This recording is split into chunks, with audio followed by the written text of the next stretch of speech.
हमारे जीवन में बहुत दुख आते हैं। इस कारण हम अक्सर दुखी रहते हैं।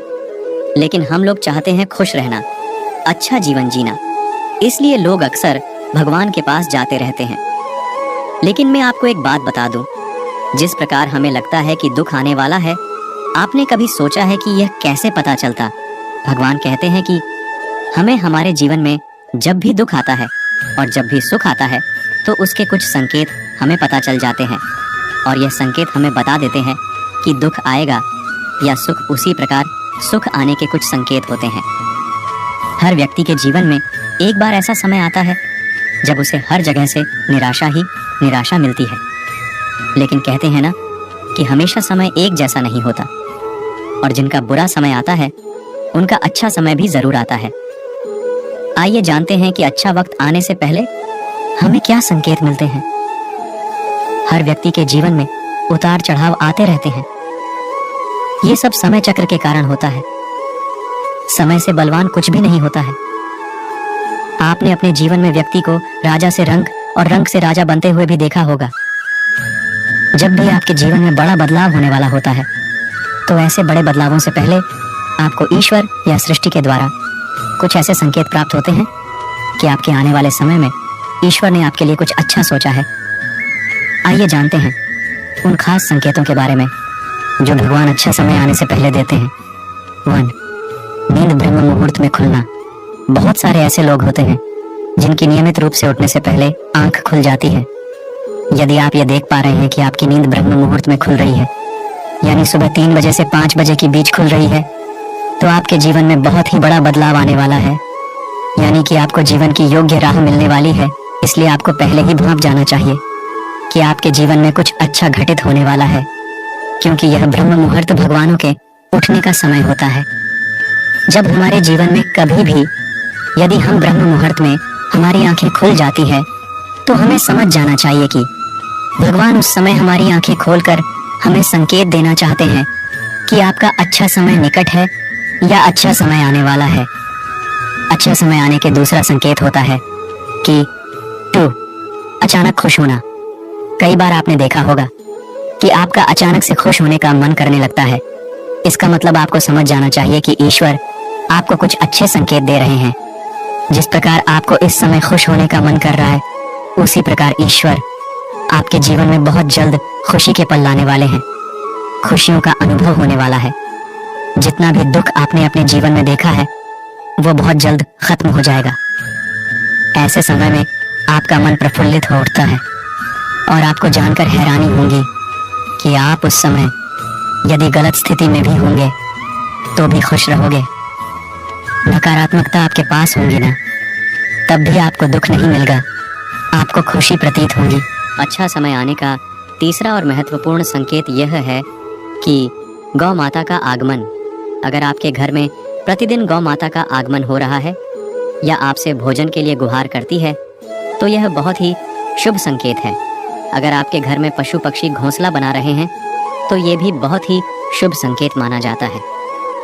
इसके अलावा अगर पक्षियों की चहचहाहट आपके घर के आसपास दिन प्रतिदिन बढ़ती ही जा रही है, तो यह संकेत भी जीवन में बहुत ही जल्द सकारात्मक बदलाव लाने वाला है। अक्सर लोग जानवर को महत्व देते ही नहीं हैं। आप लोग नहीं जानते कि यह जानवर हमारे लिए क्या महत्व रखते हैं। यदि गौ माता का आगमन हमारे घर हो जाता है, तो समझ जाइए कि भगवान आपको संकेत देना चाहते हैं कि आपका बुरा समय खत्म हो गया है और अच्छा समय आने वाला है। और ये संकेत गौ माता के द्वारा और पक्षियों की चहचहाट के द्वारा देना चाहते हैं कि उनका भक्त समझ जाए कि समय आ गया है। चौथा संकेत ये है कि घर में शिशु का होना बताया जाता है कि शिशुओं में ईश्वर का वास होता है। अगर छोटे बच्चे या शिशु आपको देखकर अचानक से मुस्कुरा देते हैं या आपको कोई सकारात्मक बात बोल देते हैं, तो ये इस बात का संकेत है कि जीवन में सकारात्मक चीजें होने वाली हैं। और तो और कभी कभी तो यह शिशु आपको संकेत भी देते हैं, क्योंकि यह शिशु भगवान का ही रूप होते हैं और शिशु कभी भी झूठ नहीं बोलते हैं। अच्छा समय आने का पंचवा संकेत ये होता है कि स्वप्न में मंत्रों का सुनाई देना। स्वप्न में अगर आपको मंत्र सुनाई देते हैं, जैसे राम राम तो ये बहुत अच्छा माना जाता है।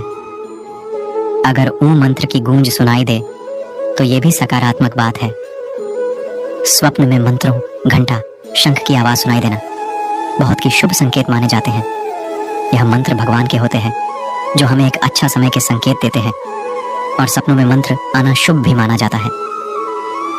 अच्छा समय आने का छठा संकेत यह होता है कि कर्जवान होना। कई बार आपने देखा होगा कि आप कर्जवान हुए हो और अचानक से आपको कर्ज मुक्ति का मार्ग मिल गया हो, तो ये ईश्वर का सकारात्मक संकेत है। या पैसों के लेन देन में आपके पक्ष कोई फैसला आता है तो इसका मतलब यह भी जीवन के लिए शुभ संकेत ही है। धन के अलग अलग स्रोत बनना भी ईश्वर का ही संकेत है। इससे यह पता चलता है कि जीवन की आर्थिक परेशानियां समाप्त होने वाली हैं। जीवन में धन का आगमन बहुत ही तेजी से होने वाला है।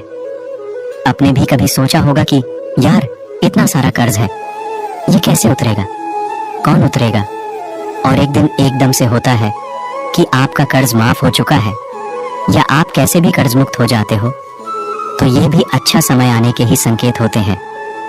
और आखिरी संकेत तो आप सुनकर हैरान ही हो जाओगे। और सातवां आखिरी संकेत ये है कि शरीर के अंगों का फड़कना, पुरुषों में दायां अंग फड़कना बड़ा ही शुभ माना जाता है, चाहे वो दाईं आंख हो या दायां हाथ हो। इससे ये संकेत प्राप्त होता है कि आपके बल में वृद्धि होने वाली है। इसके विपरीत महिलाओं में अगर बायां अंग फड़कता है तो ये अच्छा संकेत है। यानी महिलाओं में बाएं अंग का फड़कना अच्छा संकेत बताया गया है, और पुरुषों में दाएं अंग का फड़कना शुभ संकेत माना गया है। यह शरीर के अंगों का फड़कना आपको अच्छा समय का संकेत भी देते हैं। इस प्रकार इन संकेतों के माध्यम से आप महसूस कर सकते हैं आपका अच्छा समय आने वाला है। आज मैं मेरे सब्सक्राइबर्स को जीवन की कुछ अच्छी बातें बताता हूँ जो कि श्री कृष्णा के भी उपदेश हैं। वह सब कुछ करो जो तुम्हें करना है, लेकिन लालच से नहीं, अहंकार से नहीं, वासना से नहीं, ईर्ष्या से नहीं, बल्कि प्रेम, करुणा, नम्रता और भक्ति के साथ। भगवान श्री कृष्ण इस अनमोल वचन के माध्यम से कार्य करने की नीयत का उल्लेख करते हैं। जब किसी भी कार्य करने में अगर लालच होगा, बेईमानी होगी, जलन होगी, तो वो काम न तो सही होगा और न ही उसके परिणाम फलदायी होंगे। इसके अतिरिक्त जिस कार्य को हम पूरे मन से प्रेम पूर्वक करेंगे तो वो न सिर्फ हमारे लिए बल्कि समाज के लिए भी हितप्रद होगा। तो जो आप जो चाहते हैं उसके लिए नहीं लड़ते हैं, तो जो खोया उसके लिए मत रो। मनुष्य सब कुछ चाहता है पर सब कुछ उसे नहीं मिल सकता। आपको जो नहीं मिला उसके लिए पश्चाताप मत करो, और जो आपसे खो गया, जो आपसे अलग हो गया, उसके लिए निराश भी मत हो। 3. ठंड या गर्मी, सुख या दर्द का अनुभव करें। ये अनुभव क्षण भंगुर है, वे आते हैं, मिट जाते हैं। उन्हें धैर्य पूर्वक सहन करें। समय एक सा नहीं रहता। आज दुख है तो कल सुख भी आएंगे, और सुख के बाद दुख भी आना स्वाभाविक है। आपको पूरे धैर्य और श्री कृष्ण पर विश्वास के साथ अपना जीवन निर्वाह करना चाहिए। 4. सत्य कभी नष्ट नहीं हो सकता। अच्छा करने से नहीं डरना चाहिए। लोग अक्सर सच कहने से बचते हैं या डरते हैं, पर सत्य कभी छुप नहीं सकता और न ही कभी मिट सकता है। कितना भी छुपा लें पर सच तो उजागर हो ही जाएगा। इसलिए जो बात सच पर आधारित हो उसे करने या कहने और मानने से कभी नहीं डरना चाहिए। 5. इस शरीर का मोह मत करो। यह तो माटी है, माटी में मिल जाएगा। अमर तो आत्मा है जो परमात्मा में मिल जाएगी। लोग अपने शरीर को सुंदर बनाने में लगे रहते हैं, पर आत्मा की सुंदरता शरीर की सुंदरता से कहीं ज्यादा महत्वपूर्ण है।